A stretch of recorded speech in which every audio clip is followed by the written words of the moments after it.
लोक किछि लोक माने किछि राजनैतिक दलर लोक जो कैंपेन करूचंती जे पांड्यान थिले अमुक करथिले पांड्यान थिले समुक करथिले पांड्यान नथिले आज कोडे सब समस्या हो जाइछि। मो कहवा कथा हला गोटिए तो स्पष्टता अछि सरकार तरफ सेठी शेड ठू आरंभ करिकी कूलर एवं पीवा पानी पर्यंत समस्त व्यवस्था करा हेछि, तळे मैट भी पड़िछि, सब कथा हेछि।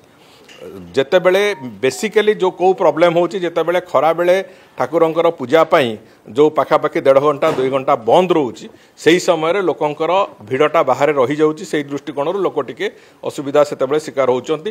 तेणु करी आमे भी चिंता करूछु ताको तार अल्टरनेटिवली कोन करा जाय पारिबो एवं विशेष करिकी सबु प्रकार भक्त माने जो माने आसुचंती तांको सबु प्रकार स्वच्छंद दवा पाई जहा जहा आवश्यकता से बाबद रे मंदिर प्रशासन पूरा पूरी तार योजना करिछि। व्यवस्थित भाव में से कथा को आहरी अधिक रु अधिक करा सीना कम करा नाही।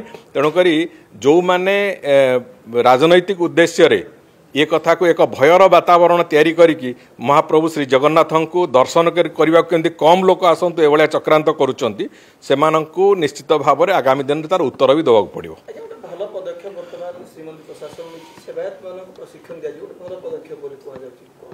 नहीं देखंतु गुड़िए संस्कारमूलक काम मंदिर प्रशासन करिवार प्रक्रिया आरंभ करिसंती एवं से प्रशासन रो भी जो संस्कारमूलक कार्यक्रम गुड़िक देखा भी जाउची। तेणुकरी आहरी आगु को अधिक रु अधिक करा जिवो एवं आगामी दिन में भक्त मानकर दर्शनर सुगमता एवं नीति कांतिर सुगमता ये जोड़िए को आखि आगे रखी सब कथा करा जाउची। तेणुकरी मु भाबुची आमे आहरी अधिक रु अधिक सिना जीव एक कथा पछकु फेरिबार नाही।